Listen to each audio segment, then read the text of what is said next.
Hello, my name is Dante Renee, and welcome to the 10 Room Bizarro YouTube page where I talk about films that I believe need to be talked about more. Like tonight's film. This is 2014's HELLAWARE.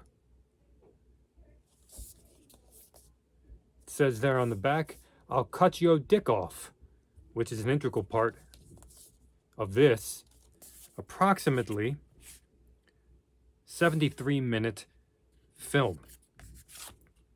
Here's another piece of the artwork here for HELLAWARE, again from 2014, a film by Michael M. Belandi, I believe. Here's another film that I'll be looking at in the future, possibly, that starts with the title Project. And let's look at HELLAWARE. What a unique film experience this was. Now, you might see my eyes divert here, so because I have some notes, so let's get into it. First off, I have to tell you, you saw a piece of it in the artwork on the movie, but the title card, the font of the title card is so incredible. Look at that again there. Look at that font. And to be able to translate that to the screen is just incredible. Death metal, and we also have violent rap music, kind of like the rock rapcore, like the Insane Clown Posse world almost, okay? But it's kind of, if anybody's aware of maybe almost horrorcore, which is a style of rap music that really has horrific themes and lyrics. You can think back to a very controversial group called the Ghetto Boys from many moons ago, especially now that we're in 2023. And disturbing lyrics, violent lyrics, almost in the horrifically absurdist world. And you have some of the musical landscapes that actually form the story of HELLAWARE. There's also an electronic piece of a score in the film as well that has a melodic motif to it that just does something to me emotionally in the context of the whole thing. It just does something to me. In this film, we have three friends, and it's so you kind of have the story of three friends, but you also have the story of one man. And I think I was taken back initially by how great I liked the idiosyncrasies of the three friends, two guys, one girl. There's something about a group of friends. Maybe, it takes me back to the films that I remember as a kid, like Goonies or Monster Squad, even The Lost Boys. But groups of friends. I mean, you think of television shows like Seinfeld, groups of friends. And there's something about that. Sure, you have plenty of movies where somebody's in a relationship or somebody's married, or somebody has kids. And those are great movies too. I think of The Burbs and stuff. But when I watch a movie like The Burbs, I always find myself magnetically drawn to the characters that are on the fringes a bit, even though they might be in a relationship, even though they might have kids. I get very interested when they're kind of in their own world. And then I get really interested, you think of a film like The Burbs, since I'm already using it, in Corey Feldman's little world that he has. And of course, the Mysterious Houses world. HELLAWARE deals with art and the art world and the humor of it all. The humor in HELLAWARE is subtle humor. There's a fine art that people need to talk about more when it comes to subtle humor. Humor is an interesting thing, is it not? In movies, humor is such an interesting thing because it's like the original Texas Chainsaw Massacre has it's always been one of my favorite horror films of all time, you know, tied to Kubrick's The Shining. Okay, whenever anybody asks me what's, you know, what are my scariest films, I would say the original Texas and The Shining. And I always found it interesting when Toby Hooper would talk about the black humor in the Texas Chainsaw Massacre, and I just never saw it. And then, you know, maybe in the past 5 years, 10 years, I saw the glimpses of the black humor in it. And but obviously that film is absolutely terrifying. But then you can see people laughing at a lot of it as well. I also find myself laughing sometimes when I'm terrified. For example, a film I recently saw called The Ebola Syndrome, a Category 3 Asian film, and there's I was laughing out loud during that film, yet it was absolutely horrifically disturbing. Um, and then you look at films like trauma films, and trauma films have a very in your face, people would say, quote unquote, over the top way of doing humor, like really pushing it in your face, like this is supposed to be funny, you know. And HELLAWARE has a very subtle humor, a humor that I never feel pressured to laugh at. I feel freedom to laugh, and I laughed out loud a few times when I was watching this by myself, and just really enjoyed what I was laughing at, which was essentially elements of the nature of art and the art world. There's a mystery or a darkness in this film, but it's not a horror film. But there's something. There's something dark. I mean, you look at the artwork on the case and you say, well, what is this? Is this a horror film? A bunch of killer clowns or something? What is this? But there's a mystery that drew me through the film. Almost a mysterious journey of sorts, a mysterious uncovering. That old show In Search Of, or Unsolved Mysteries. I almost felt like, or the group of three friends in the original Blair Witch Project, where they were out to find something. They go out of their culture into another culture that's unknown and unsafe, totally vulnerable, and in search of answers with plenty of questions. But they don't even have all the right questions formulated, or all the questions formulated yet, because they haven't quite gotten to this new culture yet.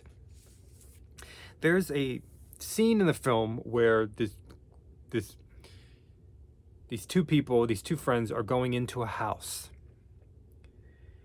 and going into that basement of people you don't know, of an environment you don't know, of a situation you don't know.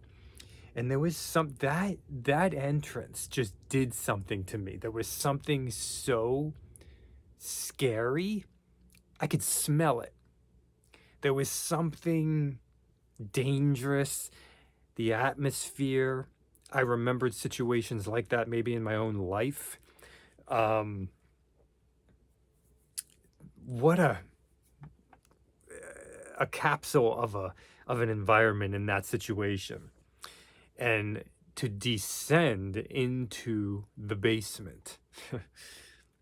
Violent art, disturbing art, and the relationship between violent art and art, and the relationship between disturbing art and art. You know, sometimes there's a perception that in order for something to be art, it must be edgy, it must be violent, it must be uncomfortable, on the fringes, breaking rules. You know, what does that genre mean? Art house. You know, do people call Pretty Woman an artistic film? Do they, you know, but they'll run towards a Sofia Coppola film as an artistic film. photography, the pictures and the process of photography, art versus being paid for art. There's a level of threat in this movie. Verbal threat, environmental threat, unseen threat, heard threat, fantasized threat, drugs. Got some cocaine in here, got some purple drank in here, stealing prescription drugs. And we have a nice capsule of what it's like to be in your 20s in the city, I believe on the East Coast. To be in your 20s in general. There's something about being in your 20s versus being in your 30s, and there's definitely a difference when you go above the 30s, right? And you talk to people, there seem to be pinnacle changes in your 40s and definite pinnacle changes in your 50s. Something about your 20s and definitely your teen years, you care about different things that you don't care about when you're in your 50s or even your 40s. Maybe because you feel invincible, and maybe when you're in your 40s, you realize how mortal you actually are. You know, in your 20s, you might not have to worry about knee pain or back pain or diseases that have no cure. But in your 40s or even 30s and definitely 50s, those things change your perception. The city versus the sticks, the country. What is scarier? Is it scarier to be carjacked in the city, or is it scarier to be tied up in the country? Those perceptions. Art versus reviews of art. Do reviews make art art? Do reviews make art good, worthwhile? What makes art good? What makes art art? And the journey in this film, the journey is really taken by the car ride. But it's also initially taken by the internet.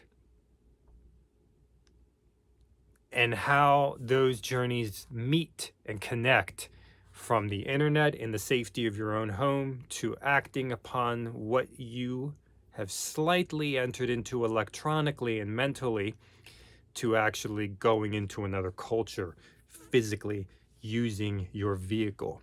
The three friends in HELLAWARE are great.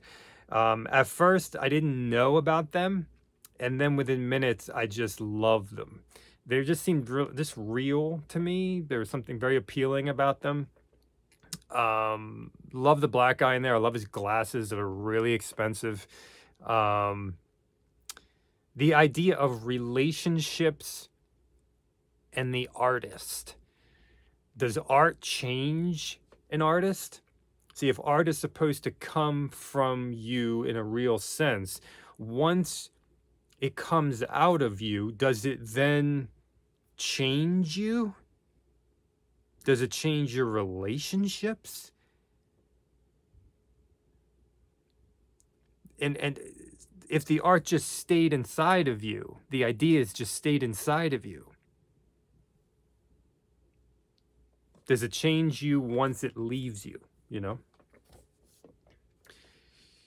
This movie to me really moves. I mean, I say it's like 73 minutes, but it moves to me, even though one would say not much is happening for most of the runtime. But see, I love that element of almost that Sofia Coppola Lost in Translation.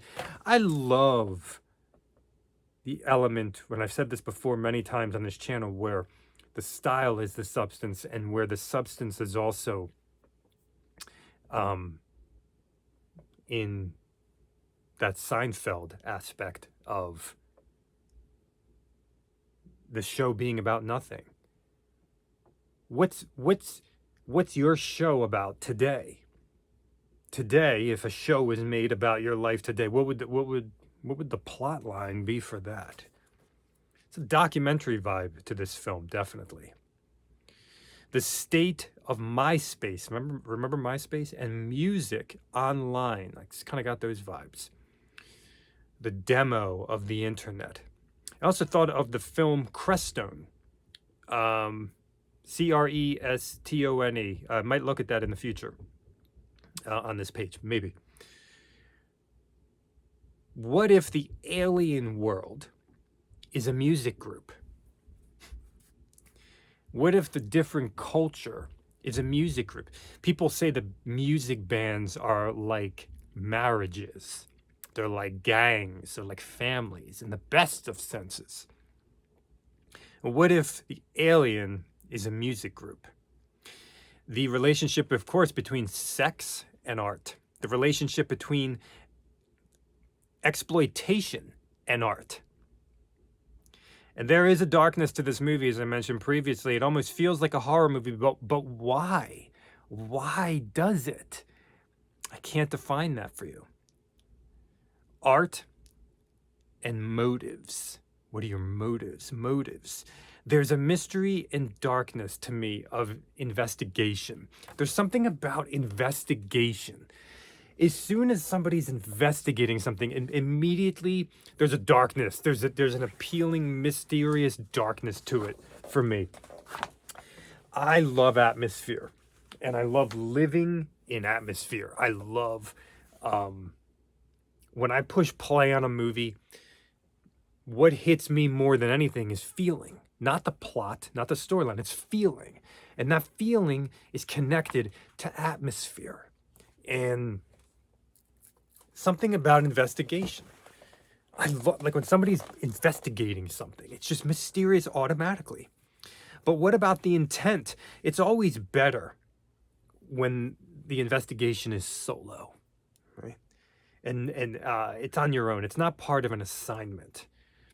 You know, I mean, I love Black Emanuel's assignments, you know, but when it's a solo endeavor, right? In this case, it's truly reflective of an intimate personal journey in your 20s, the future, making money. Maybe some of the hardest things about being in your 20s, being young in general, is the future. How will I make money? Is that a motivation for art? The starving artist? When you're young, you say, how will I make money? And when you're older, it's, what have I done with my life? When you're younger, you're always scared of the future. When you're older, you're scared of what you've done, but you're also scared of the future, but you're scared of the future in a completely different way. When you're younger, you're scared of the future because you want to know, you know, what your career will be, how you'll make it, stuff like that. When you're older, you're scared of suffering and death and the suffering and death of people around you. There's something about humor that you might not even see. And I love that in HELLAWARE. There's a humor that you just don't see. The people were all interesting to me and fascinating to me in some weird way. This is 2014's HELLAWARE. Oh, and yes, there was a 7-inch single released vinyl that I purchased for the track that is a big part of the film called I'll Cut Your Dick Off. This is 2014's HELLAWARE. Thank you so much for watching the 10 Room Bizarro YouTube page, where I talk about films that really I feel need to be talked about more, but these are also all films that in a way are like prescription medication for me. Once I push play and once I'm in the world, it's like a cleansing. Have a great night, everybody.